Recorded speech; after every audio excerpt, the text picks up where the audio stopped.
Hi dear, आप देख रहे हैं अपना यूट्यूब चैनल सेफिल एजुकेशन। आज के इस वीडियो में हम स्टार्ट करने जा रहे हैं गवर्नमेंट नर्सिंग कॉलेज की प्रिपरेशन। तो सबसे पहले हम स्टार्ट करते हैं बायोलॉजी पोर्शन से। इस वीडियो में हम प्रोकैरियोट्स के हवाले से मेन पॉइंट्स को इंडिकेट करते हैं। तो विदाउट टाइम वेस्ट किए बगैर स्टार्ट करते हैं आज के लेक्चर। ये टॉपिक है prokaryotes. As we know that prokaryotes दो वर्ड्स पर मुश्तमिल है। नंबर 1 प्रो का मतलब होता है फर्स्ट, एंड उसके बाद ये जो लफ्ज है कैरियोट्स, कैरियोट्स लफ्ज कैरियन से लिया गया जिसका मतलब होता है न्यूक्लियस। प्रोकैरियोट्स ऐसे वर्ड्स होते हैं जिनमें हमें कोई भी प्रॉम्प्टली न्यूक्लियस नहीं मिलता। ऐसे ऑर्गेनिज्म जिसमें कोई भी प्रॉम्प्टली न्यूक्लियस ना मिलता हो, हम उनको इंक्लूड करते हैं प्रोकैरियोट्स में। उसके बाद दूसरा होता है यूकैरियोट्स। यूकैरियोट्स ऐसे ऑर्गेनिज्म होते हैं जिनके पास प्रॉम्प्टली न्यूक्लियस मौजूद होता है, तो हम उसे यूकैरियोट्स कहते हैं। लेकिन प्रोकैरियोट्स का जो बेस्ट एग्जांपल है बैक्टीरिया है, और bacteria is a unicellular organisms, और ये ओमनी प्रेजेंट होते हैं, हमें अर्थ के हैबिटेट पर इजीली मिल जाते हैं। Fixation of atmospheric nitrogen, atmospheric जो नाइट्रोजन होते हैं इन्हें फिक्स करने में बैक्टीरिया का ज़्यादातर रोल होता है, और बैक्टीरिया जाने जाते हैं एज अ डिकम्पोजर्स। ठीक है, बैक्टीरिया को हम डिकम्पोजर्स इसलिए कहते हैं क्योंकि ऑर्गेनिक मटेरियल्स को ये इजीली डिकम्पोज कर देता है, उन्हें ब्रेक डाउन कर देता है, डीके कर देता है, इसलिए हम बैक्टीरिया को डिकम्पोजर्स कहते हैं। Photosynthesis process bacteria easily perform करते हैं, हैविंग क्लोरोफिल होता है इनके पास। ठीक है, और play ecological role, half increase in ozone layer, ozone layer को हाफ इंक्रीज कर देते हैं, ये भी बैक्टीरिया का इकोलॉजिकल रोल होता है। बेसिकली ये तो हमने इंट्रोडक्शन देख लिया बैक्टीरिया का। उसके बाद हम बात करते हैं बैक्टीरिया के साइज की एंड शेप की। तो बैक्टीरिया जो होते हैं वो 2 to 10 माइक्रोमीटर इन लेंथ में होते हैं, and 2 to 2 micrometre in diameter में होते हैं। ये इनकी साइज और साइज हो गई। ठीक है, उसके बाद हम शेप की बात करेंगे। तो बैक्टीरिया जो होता है वो हमें डिफरेंट शेप्स में मिलता है, जैसे कि बैक्टीरिया की शेप होता है कॉक्साई, और कॉकस का मतलब होता है स्पेरिकल इन शेप। ठीक है, ऐसे बैक्टीरिया होते हैं जो कि हमें राउंड शेप में मिलते हैं, तो हम ऐसे बैक्टीरिया को कहेंगे ये स्पेरिकल और कॉकस बैक्टीरिया है। ठीक है, और जो जितने भी कोक्साई यानी कि कॉकस बैक्टीरिया हैं ये नॉन मोटाइल होते हैं, क्योंकि इनके पास कोई भी मूवमेंट के लिए फ्लैजिला नहीं होती। फ्लैजिला ऐसा पार्ट है बैक्टीरिया के जो लोकोमोशन में हेल्प करता है, और जो फ्लैजिला है वो कोक्साई बैक्टीरिया के पास नहीं होता, इसलिए हम कहते हैं जो कोक्साई बैक्टीरिया है वो नॉन मोटाइल होते हैं, ये लोकोमोट नहीं कर पाते। देन डिप्लोकोक्साई, अगर स्पेरिकल फॉर्म में अगर इस तरीके से दो बैक्टीरिया आ जाए तो हम इनको कहेंगे डिप्लोकोक्साई, और डाई का मतलब होता है 2। इस तरीके से स्ट्रेप्टोकोक्साई, अगर ये चेन फॉर्म में अगर हमें बैक्टीरिया फाउंड होते हैं, मिलते हैं, तो हम ऐसे बैक्टीरिया को कहेंगे दीज आर स्ट्रेप्टोकोकस। ठीक है, उसके बाद बेसिलस कोकस होता है। बेसिलस का मतलब होता है रॉड शेप। ऐसे बैक्टीरिया जो कि हमें इस तरीके से रॉड शेप में मिलते हैं, तो हम ऐसे बैक्टीरिया को बेसिलस बैक्टीरिया कहते हैं। और जितने भी बेसिलस बैक्टीरिया होते हैं वो मोटाइल होते हैं, ये इजीली एक जगह से दूसरी जगह लोकोमोट कर जाते हैं, और इसमें भी डिप्लोकोक्साई होता है, सॉरी डिप्लोबेसिलाई होते हैं। अगर इस तरीके से इसमें दो लार्ज शेप हो गए तो हम ऐसे बैक्टीरिया को डिप्लोबेसिलाई कहते हैं। और इस तरीके से स्ट्रेप्टोबेसिलाई, इनके एग्जांपल हो गए सेलेमोनेला टाइफाई एंड कोलिस्ट्रीडियम टेटिनी। ठीक है, these are example of bacilli bacteria.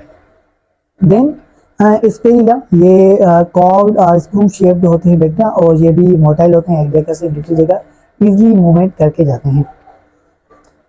Have less than 1 complete twist, और इसमें लेस देन 1 कंप्लीट ट्विस्ट होता है इन बैक्टीरिया में, जिन्हें हम स्पेरिला बैक्टीरिया कहते हैं, और ये कॉमा लाइक शेप्ड होते हैं जिसे हम वाइब्रो कहते हैं। ये तो हमने रिवर्स बात कर ली शेप बैक्टीरिया की शेप के हवाले से, जिसमें हमने देखा cocci, bacilli and comma like shape जिसे हम वाइब्रो कहते हैं। देन हम बात करेंगे स्ट्रक्चर ऑफ बैक्टीरिया के, बैक्टीरिया की क्या स्ट्रक्चर होती है। तो ऑलमोस्ट ऑल बैक्टीरिया में एक स्ट्रक्चर मिलती है जिसे हम कहते हैं कैप्सूल। जी, जो कैप्सूल होता है ये आउटर प्रोटेक्टिव कवरिंग होती है बैक्टीरिया के लिए, जो कि ऑलमोस्ट अभी भी हमने बात की थी ऑलमोस्ट ऑल ओवर बैक्टीरिया में मौजूद होती है। और ये जो कैप्सूल है ये दरअसल ग्लेटिनस ऑफ पॉलीसेकेराइड्स का बना होता है, एंड इसमें सम प्रोटीन्स भी होता है। मतलब कहने का ये कि जो कैप्सूल है ये दो चीज़ों का बना है, एक प्रोटीन और दूसरा पॉलीसेकेराइड्स। ठीक है, ये मेन पॉइंट्स है, ये इन्हें आपको याद रखना है। फंक्शन कैप्सूल का क्या होता है, prevent dehydration of cell, cell को डिहाइड्रेशन से ये प्रोटेक्ट करता है। ओके, इसमें जो ज़्यादातर पानी इसे लॉस नहीं होने देता। Tightly covering polysaccharides plus protein. Polysaccharides और प्रोटीन की वजह से ये टाइटली कवरिंग होता है, वेरी हार्ड बन जाते हैं बैक्टीरिया इस कैप्सूल की वजह से।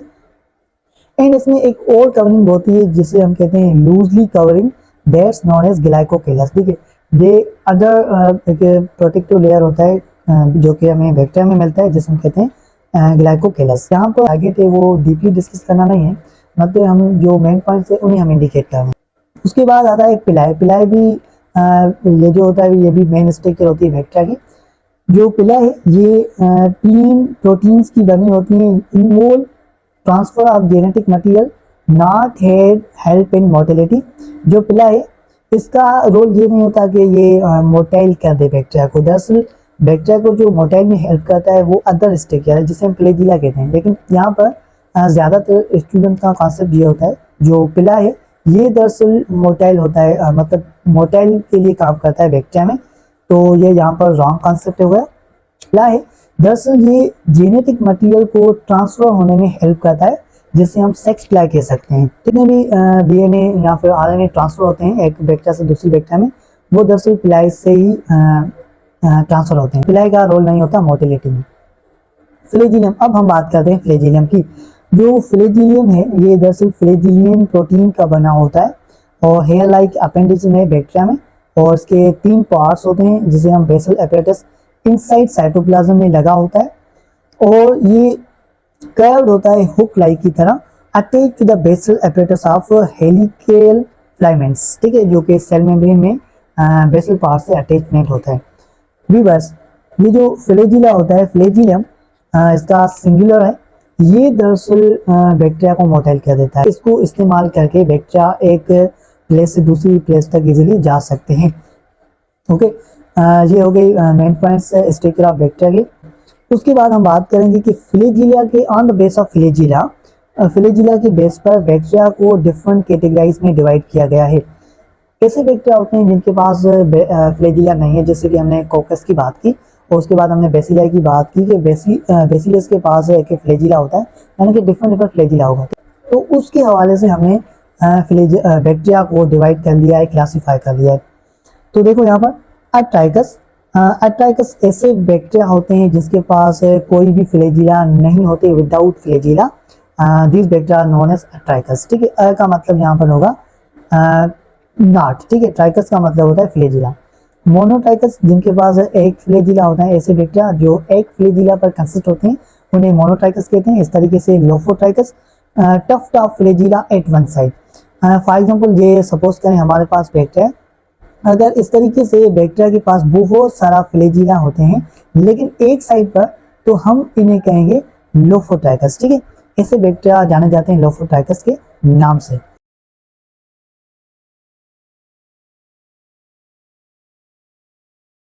फिर इस तरीके से हम बात करेंगे एम्फीट्राइकस। एम्फीट्राइकस ऐसे बैक्टीरिया होते हैं जिनके पास फ्लैजिला होते हैं दोनों साइडों की तरफ से, मतलब फॉर एग्जांपल ये एक बैक्टीरिया है, बेसिलस बैक्टीरिया, इस तरीके इस साइड से भी बहुत सारे फ्लैजिला हो और इसकी दूसरी साइड से भी बहुत सारे फ्लैजिला हो, तो ऐसे बैक्टीरिया को हम कहते हैं एम्फीट्राइकस।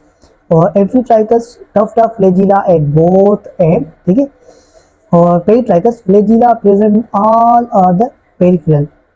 और पेरिट्राइकस ऐसे बैक्टीरिया होते हैं जिन बैक्टीरिया के ऑल ओवर बॉडी पर, मतलब हर तरफ जो फ्लैजिला है वो स्प्रेड होते हैं, तो हम ऐसे बैक्टीरिया को पेरिट्राइकस बैक्टीरिया कहते हैं। तो ये हमने फ्लैजिला के हवाले से क्लासिफिकेशन कर ली बैक्टीरिया की। और हम बात करें कि बैक्टीरिया के सेल के हवाले से कि बैक्टीरिया में कौन कौन से कंपोनेंट, कौन कौन सी स्ट्रक्चर हमें मिलते हैं। तो सबसे पहले हम बात करते हैं इसके सेल वाल की। सेल वाल प्लांट सेल में भी होता है, बैक्टीरिया सेल में भी होता है, लेकिन जो प्लांट में सेल वाल होता है वो सेल्यूलोज का बना होता है। लेकिन यहाँ पर एक्सेप्शन ये कि जो बैक्टीरिया का सेल वाल होता है ये पेप्टिडोग्लाइकेन का बना होता है, जिसे हम दूसरा नाम देते हैं म्यूरिन। ठीक है, mycoplasma having no cell wall, mycoplasma ऐसा बैक्टीरिया है जिसके बाद कोई भी सेल वाल मौजूद नहीं है और ये इस बैक्टीरिया में से सबसे स्मॉलेस्ट बैक्टीरिया के नाम से जाने जाते हैं। PPLO provide definite shape to the cell, जो कि पीपीएल होता है ये डेफिनेट शेप सेल को प्रोवाइड करता है बैक्टीरिया की। ठीक है, और अगर सेल वॉल के हवाले से अगर हम फर्दर बात करें तो क्लासिफिकेशन की गई है बैक्टीरिया की सेल वॉल के हवाले से भी। देखो उसमें कैसे कि ग्राम पॉजिटिव बैक्टीरिया हो गए और उसमें ग्राम नेगेटिव बैक्टीरिया हो गए। सबसे पहले हम बात करते हैं ग्राम पॉजिटिव के हवाले से। Purple blue on ground staining, अगर हम कलर करें स्टेनिंग करें बैक्टीरिया की तो वो पर्पल और ब्लू हो जाएंगे, तो हम समझेंगे कि ये ग्राम पॉजिटिव बैक्टीरिया है। इनकी जो सेल वाल है वो बहुत ज़्यादा थिक होगी, ठीक है। और पेप्टिडोग्लाइकेन जो कि हमने अभी भी बात की कि ये पेप्टिडोग्लाइकेन की बनी होती है, तो इसका जो पेप्टिडोग्लाइकेन है वो थिक होगा, ठीक है। क्रिस्टल वायलेट डाई और ये पर्पल ब्लू कलर के बन जाएंगे, यहाँ पर हमने इसको डिस्कस किया। उसके बाद gram negative bacteria. Gram negative bacteria जो इनकी जो पेप्टिडोग्लाइकेन सेल वाल होती है वो बहुत ज़्यादा थिनर होती है as compare to gram positive के।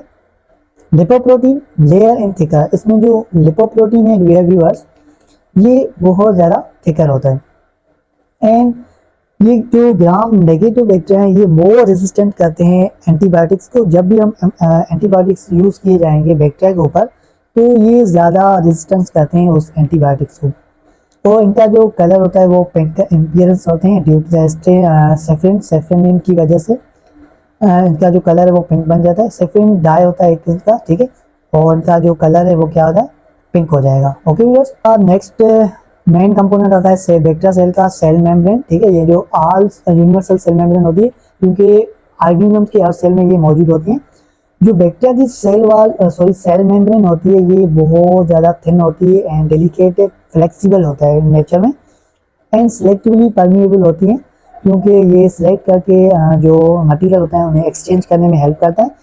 लेक ऑफ सेट्रियोल और कोलेस्ट्रॉल, बैक्टीरिया के सेल मेम्ब्रेन में कोई भी स्ट्रियोल और कोलेस्ट्रॉल मौजूद नहीं होता, ये एमसीक्यू से।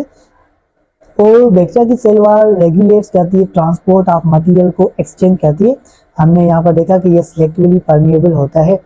उसके बाद एक और कंपोनेंट है mesosome, invagination of cell membrane. Cell membrane के अंदर इस तरीके से एक इन्वेजिनेट होता है, ठीक है, अंदर की तरफ एक ग्रूव बना होता है जिससे हम मीजोजोम का नाम देते हैं। मीजोजोम का यहाँ पर बहुत ज़्यादा रोल होता है बैक्टीरिया के सेल में।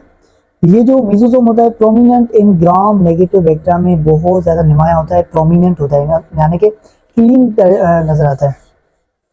एंजाइम्स फॉर रेस्पिरेशन, इससे मीजोजोम के अंदर एंजाइम्स लगे होते हैं रेस्पिरेशन में जो कि रोल पेश करते हैं। एंजाइम्स फॉर रेप्लिकेशन, इस मीजोजोम के अंदर रेप्लिकेशन के लिए भी एंजाइम्स होते हैं, रेस्पिरेशन के लिए भी एंजाइम्स होते हैं। एंड सेल डिवीजन में जो रोल होता है ये भी दरअसल मीजोजोम की वजह से होता है, स्पेशली इन बैक्टीरिया सेल में। एनालॉग सिस्टम ऑफ माइटोकॉन्ड्रिया के एनालॉग होता है, ठीक है, मतलब क्रिस्टी ऑफ माइटोकॉन्ड्रिया जो कि वो हमें माइटोकॉन्ड्रिया में मिलता है, लेकिन क्रिस्टी जो है वो हमें किसी हद तक मेसोजोम में भी मिलता है। इसलिए यहाँ पर लिखा है analogue cristae of mitochondria. Then most important component है सेल मेम्ब्रेन सेल का साइटोप्लाज्म। प्लाज्म का मतलब होते है एक फ्लूइड, प्लाज्मा नाम से लिया गया है, ठीक है। ये फ्लूइड होता है सेल का जो कि बहुत ज़्यादा थिक होगा, सेमी ट्रांसपेरेंट इलास्टिक, ठीक है, ये थोड़ा सा इलास्टिक होता है एंड सेमी ट्रांसपेरेंट होता है। इसमें दो किस्म के फ्लूइड होते हैं, एक साइटोसोल और दूसरा होता है cytogel. Cytosol soluble part of cytoplasm, cytoplasm का जो सॉल्युबल पार्ट होता है डियर व्यूअर्स उसको हम साइटोसोल कहते हैं, और जो कि इनसोल्युबल पार्ट होता है साइटोप्लाज्म का बैक्टीरिया में वो दरअसल साइटोगेल। तो डायरेक्ट हम बात करेंगे न्यूक्लियाइड की। ये जो न्यूक्लियाइड होता है ये सर्कुलर डीएनए कंटेन करता है, lesser protein and no nuclear membrane, इसके आसपास कोई भी न्यूक्लियर मेम्ब्रेन नहीं होता, और इसके अंदर एक्स्ट्रा क्रोमोसोमल सर्कुलर डीएनए होता है जिससे हम पर्टिकुलर नाम देते हैं प्लाज्मिड। और ये डियर व्यूअर्स एमसीक्यूज हैं कि एक्स्ट्रा क्रोमोसोमल सर्कुलर डीएनए जो होता है बैक्टीरिया सेल में उसे क्या कहते हैं, उसे दरअसल प्लाज्मिड कहते हैं। राइबोसोम, राइबोसोम क्या होते हैं 50S एंड 30S, जो कि 70S का राइबोसोम बैक्टीरिया के सेल में मिलता है। और 70S क्या होता है, इसे हम कहते हैं, S का मतलब होता है स्वेबर्ग, ये आपने डीपली सेल की स्ट्रक्चर में आपने ऑलरेडी पढ़ चुके होंगे। ओके, राइबोसोम का यहाँ पर भी रोल होता है सिंथेसिस ऑफ प्रोटीन, प्रोटीन को बनाने में राइबोसोम्स का रोल होता है बैक्टीरिया में भी और एनिमल सेल में भी। ये जो राइबोसोम्स होते हैं बैक्टीरिया के सेल के अंदर फ्रीली फ्लोटिंग करते हैं साइटोप्लाज्म के अंदर, और वो अटैच होते हैं इनर में सेल मेम्ब्रेन के अंदर। ठीक है, सेल मेम्ब्रेन से अटैच होते हैं लेकिन इनर साइड। व्यूअर्स, ये जो कंट्रोल एंड हार्मफुल बैक्टीरिया इसे हम नेक्स्ट पार्ट में डिस्कस करेंगे, क्योंकि यहाँ पर ये जो वीडियो है थोड़ा सा लॉन्ग होती जा रहे हैं, इसलिए यहाँ पर हम वीडियो को वाइंड अप कर रहे हैं। तो मिलेंगे इस लेक्चर के अगले पार्ट में, तब तक के लिए मुझे इजाज़त दें और आप अपना ख्याल रखें। Thank you very much.